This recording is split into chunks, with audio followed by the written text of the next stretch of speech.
Dans cette 5e vidéo, nous allons préparer la texture du mug. Donc la dernière fois, nous étions restés à cette scène assez basique avec notre mug qui est modélisé et prêt à être texturé et deux plans qui vont servir respectivement de table et de mur pour le rendu. J'en ai profité pour renommer l'ensemble de mes objets. Vous voyez qu'ici, dans l'outliner, j'ai mug, table et mur.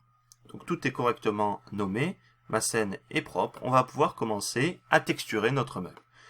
Donc pour texturer le mug, on va tout simplement le sélectionner et on va passer dans un mode de vue qu'on appelle local et qui va nous permettre de nous concentrer exclusivement sur cet objet. Donc pour passer en mode local, vous allez juste appuyer sur la touche slash de votre pavé numérique et à ce moment-là, la vue 3D va zoomer sur votre objet et l'isoler, c'est-à-dire que tous les objets autour, y compris la caméra, vont être masqués pour vous permettre de travailler exclusivement sur cet objet. Alors pour notre scène simple, c'est pas très utile, mais si vous avez une scène qui est assez peuplée, on va dire ça comme ça peut être utile de masquer les objets qui sont autour et de zoomer sur l'objet sur lequel vous travaillez. Donc, pour créer une texture, il va falloir d'abord tout simplement créer une image, puisque vous savez que pour peindre notre texture dans Blender, on va avoir besoin d'une image pour pouvoir ensuite l'enregistrer. Donc pour créer une image, on va séparer notre vue, ici, et je vais faire un petit peu de place, et on va transformer cette nouvelle vue en un éditeur d'image. Ici, vous choisissez UV Editor. Donc, on a un quadrillage qui va correspondre aux limites de l'image que l'on va créer. Et on va tout de suite cliquer sur New pour ajouter une nouvelle image ici en bas. Lorsqu'on clique sur New, on a un certain nombre de paramètres à renseigner pour cette nouvelle image, notamment le nom, qu'on va appeler Diffuse Mug, puisque ça va être la map diffuse qu'on va peindre en premier. Voilà. Ensuite, vous avez la taille, 1024 par 1024. Bon, ça devrait suffire pour un mug, mais je vais quand même passer en 2048 par 2048. Ensuite, vous avez la couleur de base qui va être appliquée à votre nouvelle image. Je vais laisser noir parce que ça permet de voir les endroits qui sont peints de ceux qui ne le sont pas. Voilà, et je vais cliquer sur OK. Et vous voyez qu'immédiatement, une image apparaît, elle est complètement noire, comme j'ai demandé, et c'est la map qui s'appelle, ou l'image qui va s'appeler Diffuse Mug. Une fois que c'est fait, on va pouvoir commencer à peindre à proprement parler notre modèle. Donc je vais à nouveau repasser en vue unique 3D, et je vais passer dans le mode de peinture de texture. Donc pour ce faire, j'appuie simplement sur Tab, et je vais venir sélectionner Texture Paint. Voilà. Alors le mug devient immédiatement rose. Pourquoi? Parce que Blender ne sait pas sur quelle image on lui demande de peindre les textures. Donc il va falloir renseigner ce champ-là pour pouvoir utiliser le mode de peinture de texture. Je vais appuyer sur T pour accéder à la boîte à outils. Et dans le deuxième onglet ici qui s'appelle Slots, à la place de Material, je vais choisir Image. Je choisis Image ici. Et juste en dessous, vous voyez qu'il y a un petit icône d'image. Je vais choisir Diffuse Mug, qui est l'image que je viens de créer. Et vous voyez que maintenant, mon mug est complètement noir. Pourquoi noir? Parce que tout simplement, l'image que je lui applique est noire. Je vais repasser dans l'onglet Tools, qui va me permettre d'utiliser tous les outils de peinture de texture pour mon mug. Et je vais passer en vue de côté pour me permettre de voir l'intégralité de mon mug. Donc maintenant, j'ai accès aux outils de peinture de texture. Vous voyez que je peux sélectionner ici mes brosses. Je peux sélectionner des couleurs. Et je peux utiliser toutes les autres fonctions dont nous verrons certaines tout à l'heure. Donc la première chose que je vais faire, c'est que je vais peindre la couleur de base du mug, qui va être la couleur de l'émail, et qui va être un blanc cassé à peu près, pour l'ensemble du mug. Donc pour peindre l'intégralité du modèle, je vais utiliser une brosse qui s'appelle Fill. Donc je sélectionne ici F-Fill, et cette brosse va faire que la couleur que je vais sélectionner ici en dessous va remplir l'intégralité de mon mug. Donc je vais choisir un blanc qui va être un blanc cassé, un beige très léger. Donc je vais tirer très légèrement vers le jaune, pas trop, voilà. J'espère que ça devrait fonctionner. Ensuite, je vais passer le paramètre intensité, ici Strength, à 1. Et je vais tout simplement cliquer sur mon mug. Et immédiatement, vous voyez que l'intégralité de mon mug s'est peint avec cette couleur. On a quelques artefacts. Ici, vous voyez, derrière la poignée, pardon, et ici en dessous. C'est tout simplement parce que les îles d'UV sont placées d'une certaine manière et que ça n'a pas fonctionné. Donc, lorsque vous avez ce genre de choses, vous placez juste votre souris dessus et vous cliquez une deuxième fois sur Fill et normalement, ça devrait corriger l'ensemble des petits artefacts que vous avez eus au premier coup. Donc vous voyez que là, l'intégralité de mon mug a cette couleur de blanc cassé, qui est peut-être un petit peu trop jaune. Je vais corriger un petit peu ma coloration. Voilà. Voilà, ça m'a l'air pas trop mal. Je vérifie que la couleur est bien uniforme partout. Ça a l'air d'être le cas. Ok, c'est bon. Si vous voulez vérifier à quoi ressemble votre texture, vous pouvez tout à fait ici basculer vers un éditeur d'image et vous cliquez ici sur Paint et vous choisissez votre image. Tac. Et vous voyez que ici, l'ensemble de mon image est noir, qui était la couleur par défaut, et que les îles d'UV ont été colorées en blanc, comme j'ai demandé précédemment. Bien. Maintenant, je vais essayer d'ajouter quelques détails à ce mug. Et on va utiliser pour ça la peinture de texture qui est assez intéressante dans Blender.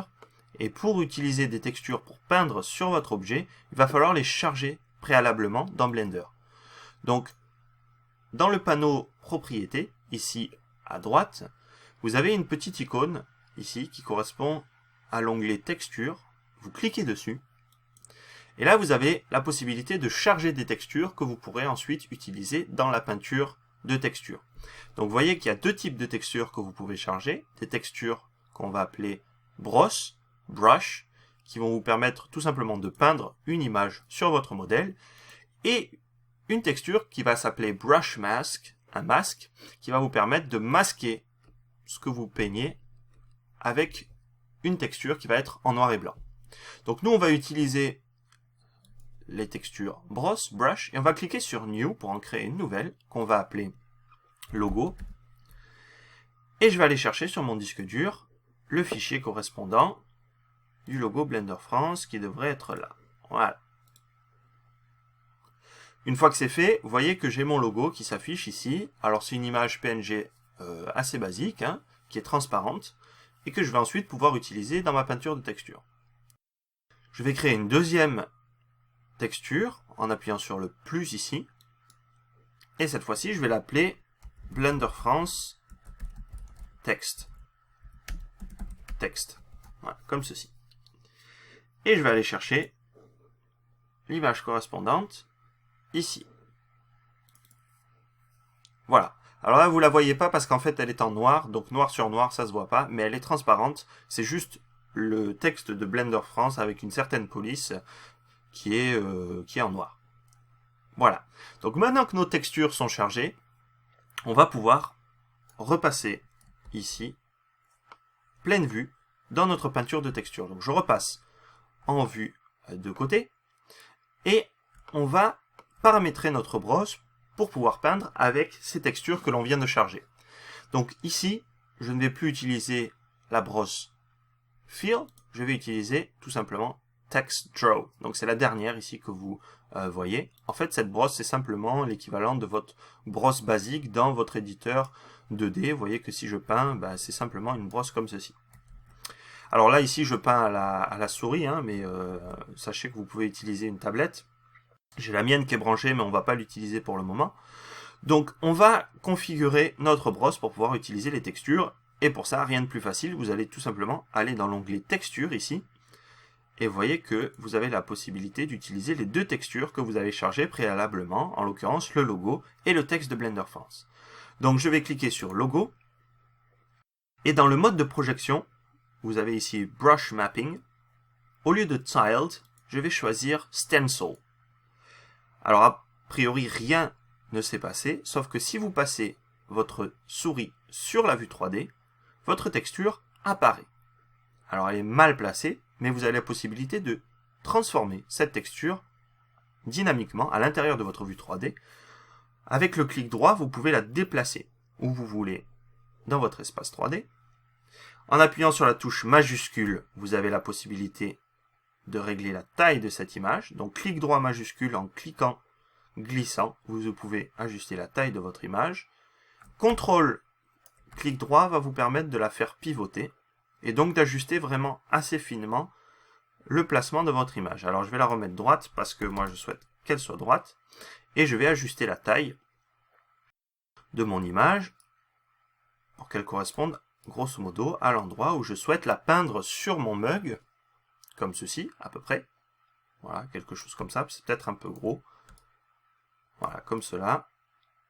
Voilà, une fois que vous avez positionné votre logo sur votre mug, vous allez pouvoir le peindre. Donc je vais ici reprendre une couleur blanche.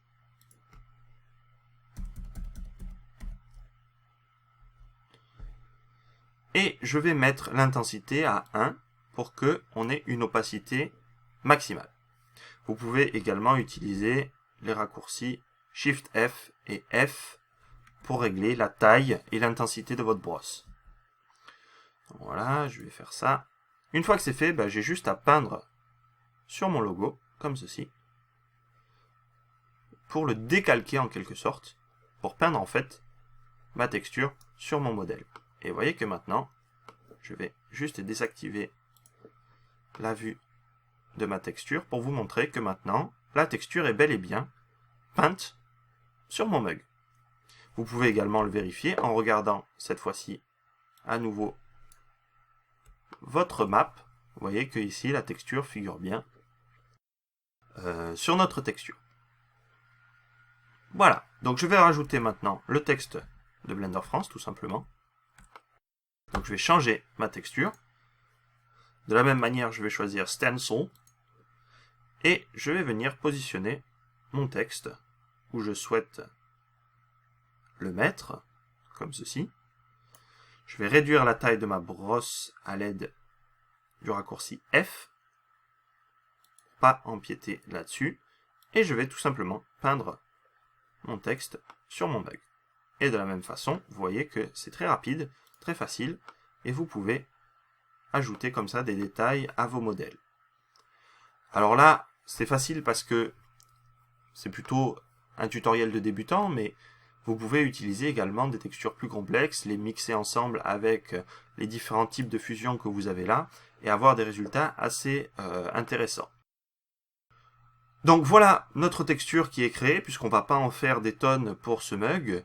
Donc notre texture, c'est tout simplement du blanc, sur lequel on a ajouté des détails, mais vous voyez qu'on peut les ajuster vraiment assez précisément avec cet outil de peinture de texture dans Blender.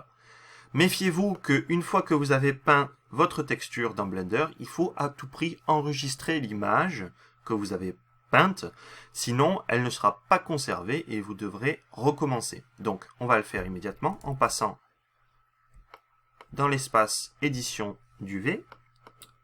Vous faites Image, Save as Image, ou F3 si vous souhaitez avoir le raccourci clavier. Une fois que c'est fait, vous enregistrez ça où vous voulez. Je vais appeler ça diffusemug.png, c'est parfait. Save Image. Et maintenant, vous avez enregistré la texture que vous venez de peindre. Alors vous pouvez tout à fait aller un peu plus loin dans la peinture de texture, ajouter par exemple des traces de café, des choses comme ça. Je sais qu'il y a pas mal de textures alpha que vous pouvez trouver sur internet à ce niveau-là. Moi je vais en rester là et je vous donne rendez-vous dans la prochaine vidéo où nous allons vraiment passer au shading de notre scène. Ciao!